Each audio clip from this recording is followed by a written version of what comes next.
Hello, hello, everybody. It is just Joe today. You can actually see Ben's leaving for the day. We're doing a quick little mini episode. We wanted to show everyone, hey, here's some of the work we do in the background. It's an interview with Michael Ross. He is in charge of AcadeCon. It's a convention coming up in November. We just wanted to show off, hey, some information about it, along with maybe some other things that you'll see in the future from other of our stories. So we just wanted to show off, hey, here's some bonus content for y'all, and please enjoy the interview. Michael, welcome to Game Together and to WDTN in general. Thanks so much for taking the time to come on. You are one of the lead organizers for AcadeCon. I am, and you said it right, so thank you. Hey, I try very hard to pronounce it correctly when I can. Nice. I do appreciate it. Good job. For anyone who's new to the Dayton area or has just never attended a convention, please tell me what is AcadeCon and all of its now 13 years of glory. Yes. So if you have no idea what this is, it's kind of hard to explain in the short term. But it is a gaming convention, tabletop gaming. So role-playing games, card games, board games, that kind of thing. If you are familiar with the larger ones, like Origins is in Columbus, like 20,000 people. Gen Con is in Indianapolis, it's like 80,000 people. We're exactly like that, except like 600 people. So very small, but it's a great convention for people who want to explore new games. We have a variety of role-playing games. We have a wide variety of board games. We have some other events. We're doing 2 mini tournaments this year. We have a one like murder mystery LARP. So it's just basically tabletop gaming in various forms, but it's at the Dayton Convention Center. So it's kind of local if you're probably watching this.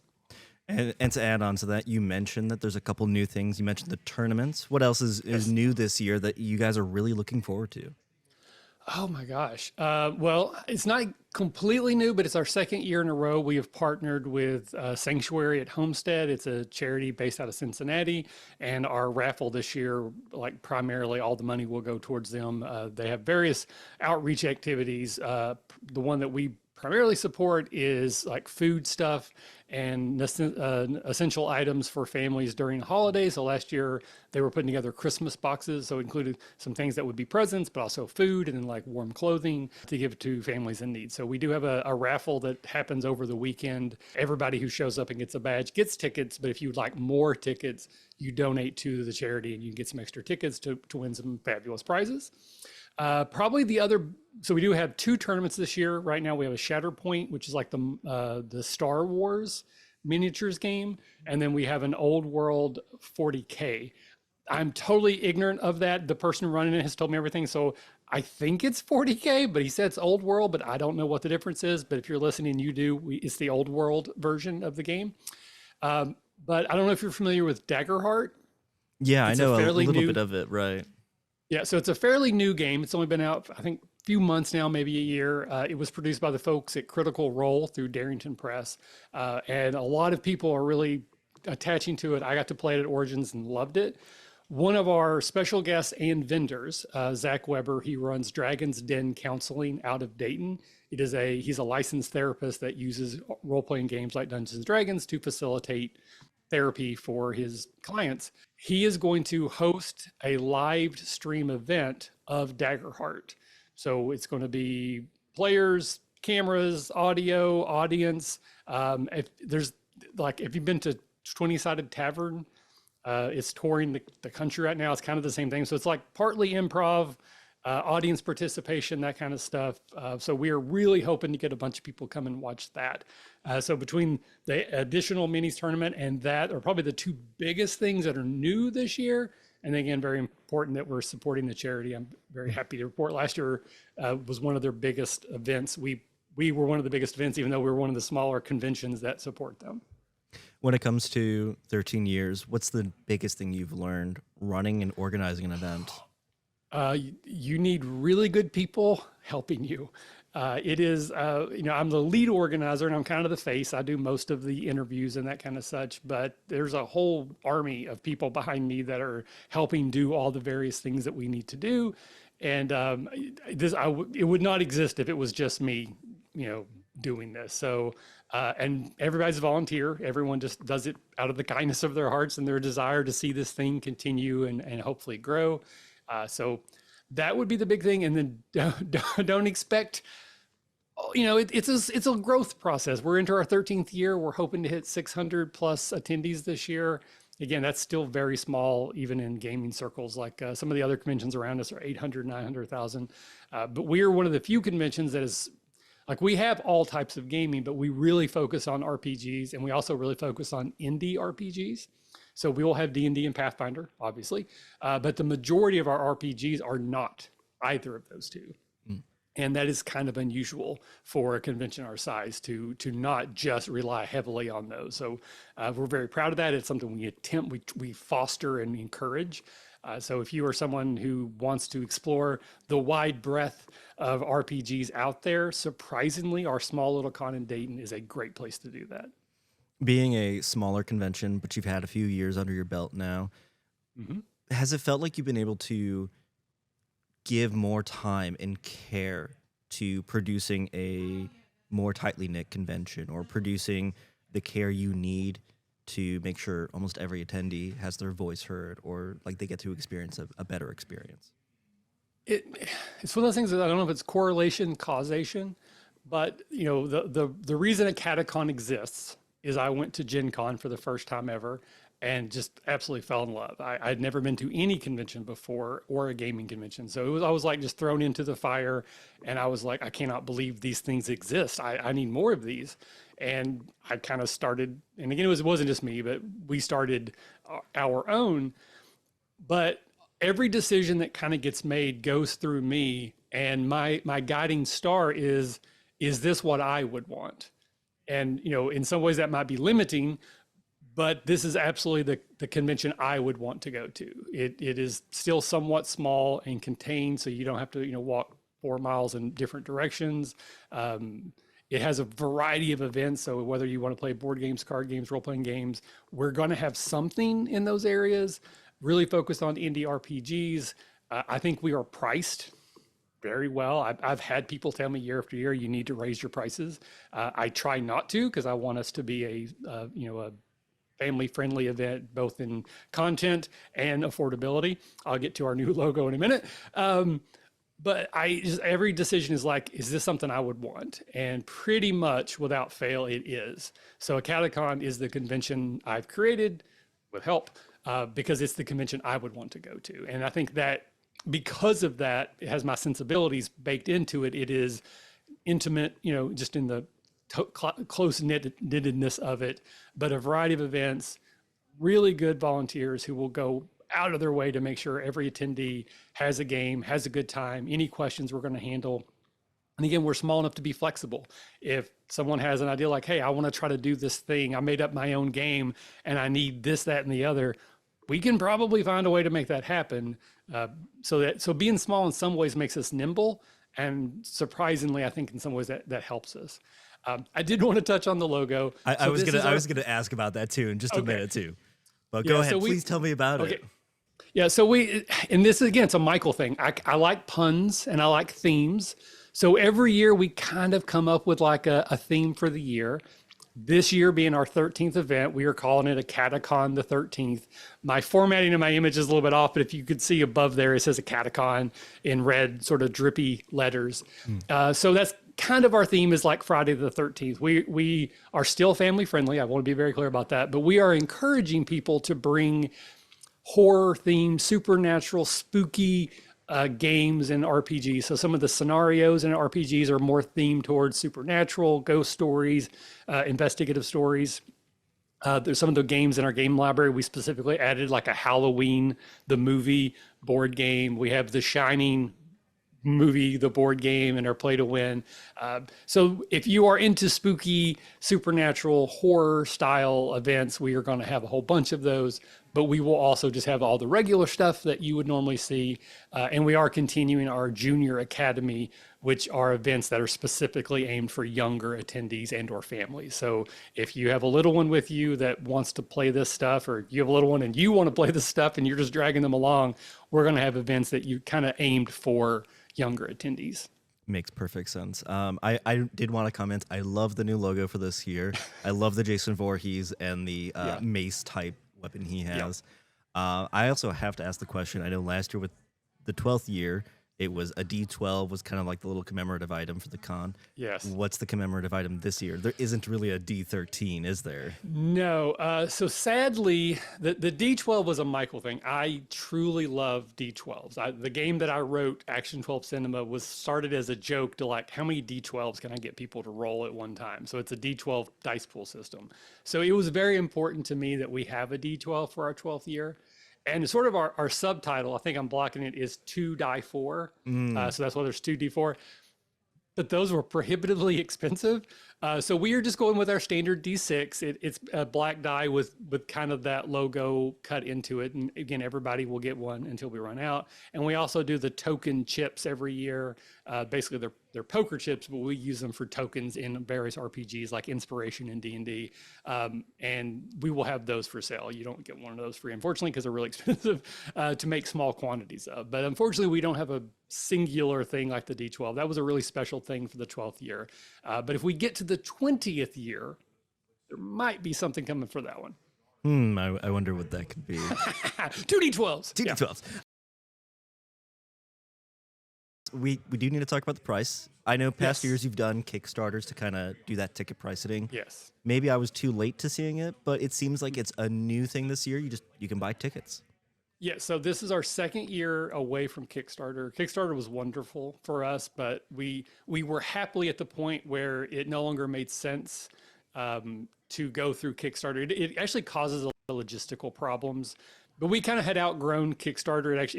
It adds a lot of extra manpower that you have to do to transfer badges and everything. And so we're very happy to not have to use Kickstarter anymore. So this is our second year in a row. You can just go buy tickets. They're available right now.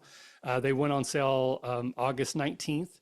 So for the first month, so through to September 19th, a full weekend badge is $45. Almost everything you do inside of AcadeCon is free. There are a couple exceptions, and they were pretty prominently displayed as why they're like a tournament or it's a workshop where there's materials being provided to our attendees. But 99.9 of all the things that you would do at AcadeCon are free. So once you have a badge, you don't have to worry about paying for extra stuff. If you are a GM and you're willing to run a couple events to help us have things for people to do, you can get a full weekend badge for $25. Young adults, so 14 to 17, it's $20 for the whole weekend. And kids are, so 13 and under are $5, but that's only if they're going to like play in a game that they would have to register for. If you have a 6-year-old that's just going to be hanging out with you all day, you don't have to pay for them. They'll just show up, we'll give them a little badge and they can walk around, play games with parents, caregivers. But if they're going to be registering for events, they have to have a badge. So as the parent or caregiver, you can kind of decide whether or not they need one of those. But we do try really hard to make it affordable. The prices will go up. The weekend badge will go up after 30 days to $50. And if you buy one at the door, I think it's a little bit higher than that too, because it helps us to have people buy the badge early. We can count for everybody. We know when people's coming, and we can pay the DCC because they want money from us to let us have their event there. Who would have thought? So it just kind of helps us if people to pre-buy. No, that makes complete total sense. I mean, $45/$50 still feels like a really good deal these days. I mean, it's what I think over, it is. over I go to a lot of $100 conventions. for We Gen are Con, cheaper right? than almost everybody else, even around our size. Yeah, that makes complete sense. And I know last year was the first time for the new DCC event space. How is it looking for this year? Does it feel nice to be in that nice new space? So funny enough, that space last year was incredible. Like we loved that layout, but we got under construction prices. So that room now, we cannot afford it. And we could not get enough people to afford it, fit in that space. So that space is now out of our league until we grow big enough that maybe we can get multiple spaces. So we are now going to be in Hall B. This is the first time we will be in that hall. So that area we were last year is C. The far left would be A. That's where the Grimoire Academy stuff was. And the space in the middle was still under construction. That's where we're going to be this year. So it's essentially just a giant rectangle. It has been redone, so it's a very nice looking rectangle, but it's just a big rectangle. So we have our vendors lining the outside like always, and then we're going to have our main game space. So like 90% or so of all the events will be in that room. We are having karaoke again on Friday night. We have some panels and workshops. We actually have a lot of panels this year. We have more special guests than we've ever had. And so we've got a ton more panels. We have a yoga. So if you want to do some yoga on Sunday, we have an event for you there. How to do painting, how to make your own chainmail gloves and stuff. Like it is all on there. I don't remember all of it, but it's a lot. It's very exciting for us. And but the majority of stuff will be in Hall B, which is just in that big room. And just yesterday on our Facebook page, I listed all the vendors that are with us this year. Because the space is slightly bigger the way it's laid out, we actually have more vendors than ever. Most of them are returning folks, but we have a couple new ones that are joining us for the first time, and that's very exciting for us. What is it like running a convention? I mean, in terms of the economics of having a convention, it's not something you're becoming super rich off of, but I imagine it's something that it's a labor of love than a labor of, I guess, making money. 100%. Again, I try to be very open. People are on my Discord. I openly share like what our plans are, what we're thinking, and I'll openly share the money. We are lucky to break even most years. Like that's kind of our goal is can we break even? And that's with everyone being volunteers. Like no one is getting paid for coming and helping out. Most of them buy their own badges. Most of them get their own hotel room. So they are giving time, effort, and money to help me put this on. We want to make money. I won't be upset if that happens, but that's not necessarily our intention. So when we're making plans, it's can this help us break even? We have made money a couple times. We lost money a couple times, but overall we're doing pretty good. And a big part of that is just getting more people. The more people that show up, we get a little bit more money from badges, but we can actually then charge more for the vendors because they pay us to present their wares to an audience. The larger that audience, the more money that we can bring in. And again, we're never going to get to the part like even Origins. Like if 1,000 people show up this year, I will probably drop dead because that's more than we are planning for by a couple hundred. So I don't think I want to get to like 10,000 people, but long term, if we could get to like 1,500 guests or attendees, that's the part where we could consistently make money. I could probably start paying some volunteers to do some stuff. But yeah, this is absolutely a labor of love. The reason it's called AcadeCon, again, we didn't really cover that, is because it was founded by the RPG Academy. And that's the podcast that I started 14, 15 years ago. So AcadeCon is Academy plus convention kind of mushed together. And we started the podcast. We wanted to teach people how to play role-playing games. Like now it's everywhere. We were just a little bit ahead of that curve. So there were lots of people who had heard about D&D, but didn't know how to play it, didn't know how to game master it. So our podcast was focused on here's how you learn to be a game master. And then over time, it kind of grew and expanded and changed. And we started covering board games too. And we just started doing different things. But AcadeCon exists, one, because I went to Gen Con and I loved it. And two, is I wanted to do that also. So the first 2 years were just at my house. I just invited people over and, we had like 20, 30 people. The second year we opened up on the podcast, I just said, hey, anyone listening, if you want to come to my house and play games, these are the dates. Let me know you're showing up, but come on in. And we had people that did that. I was like, I think people from Arizona drove to my house. At the time, we were in Cincinnati. And it was wonderful. We had a ton of fun, but it was very clear that if we wanted to keep doing this, we had to find a location.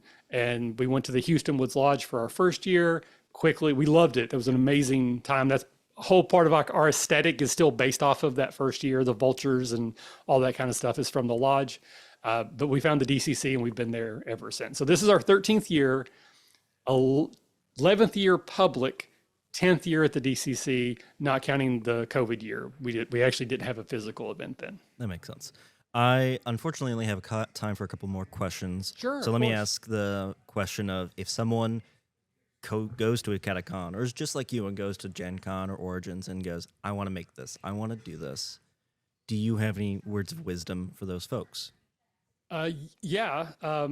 As I like to tell people, because I do get asked this quite a lot, because from all eyes, it appears like we're being successful because we keep doing it. But generally, I like to tell people I'm a good example of a bad example. I can probably help you not do the dumb things I did, but I don't know that I can tell you how to do it correctly, because if I knew how to do it correctly, I would have done that a long time ago.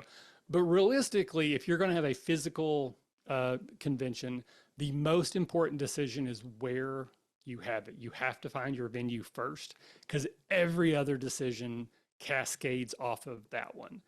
how much space do you have? And honestly, how much does it cost?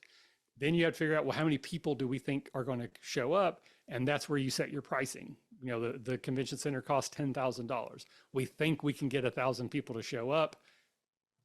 What do we charge people so that we can cover those costs? And then you have ancillary costs, like if you make merchandise, we sell t-shirts, but we try to pre-sell them so that we can just order what we need and just a few extra. But if you're going to make t-shirts, you got to pay for the art. You got to pay someone to make them, deliver them. Then you got to start reaching out to all the game companies. I was very fortunate because of the podcast. A lot of game companies already knew me. I'd interviewed many of them. I go to Gen Con and Origins as press. And so I was like, hey, I'm starting a convention. Would you support us? And we get free stuff to give away, either add to our game library or go play to win or give away the charity raffle. So the things that you just sort of see took a lot of effort. Like if we did our job right, you won't realize there was everything. Just like, oh yeah, obviously there's a registration desk. Obviously there's a charity raffle. Obviously there's play to win. Obviously there's vendors. All of those things take a lot of time and effort. And you either need to be independently wealthy and be able to do it all yourself, or you need a whole bunch of people around you that you can say, hey, can you reach out to these vendors? Hey, can you talk to the DCC? Hey, can you, commission art this year, that kind of stuff. I do a lot of it myself with support, because now it's kind of like copy paste. But those first few years, if I didn't have 10, 20 people helping me, it would have fell apart. And then in terms of, for someone who wants to go to a AcadeCon, is there an event you recommend them go to, or is there just something you recommend them that anyone do going to a AcadeCon? So one of our big draws, and a lot of conventions have this, is we have a game library. It's up to almost 700 titles. And once you have a badge, it's free.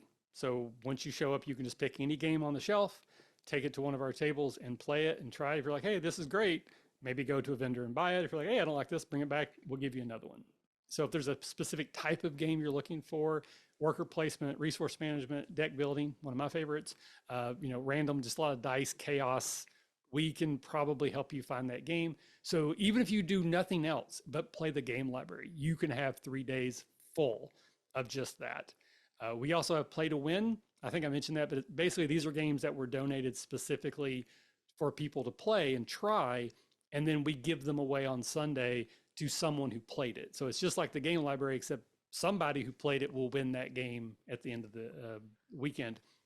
So we get a lot of newer games because people are trying to, publishers give us to those for marketing purposes. They want people to see these games and want to play them. So they get a chance to play those.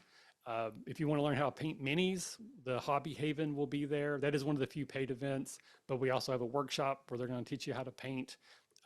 We have the minis tournament this year. So if you're interested in that, you can just come and watch, because again, most things are in the middle game. So you can just kind of scope it out and check things out. And then I would be remiss if I didn't mention karaoke. I am not a karaoke person myself, but people have loved karaoke. So we even have that. It's on site, so you don't have to go to another place. It's inside the DCC, so there's no alcohol. So if you're someone who, you want to take your family, but you don't want to go to like a bar atmosphere, you can come to karaoke at the Dayton Convention Center and sing Star Trek songs or Star Wars songs if you want, in a family-friendly environment. Sounds great. I'm not going to do karaoke because I'm bad at it, but I will ask the quick question in terms of play to win. Do you need to be there on Sunday to pick up the game? So both with the charity raffle and the play to win, you do not have to be present at drawing to win, but you do have to take it home with you. So anything that doesn't get claimed, we just throw it in the bucket for next year. So we might recycle a game that wasn't picked up and it'll be offered next year. I think we actually have a few this year that did that. We will make efforts to reach out to people. We use like the little raffle ticket thing. If you put your phone number, someone will call or text you and say, hey, you have a prize. So we go out of our way to try to make sure we don't take anything home. But yeah, you don't have to be there, but you do got to take it with you Sunday at 6. If it's still there, it's ours. Makes sense.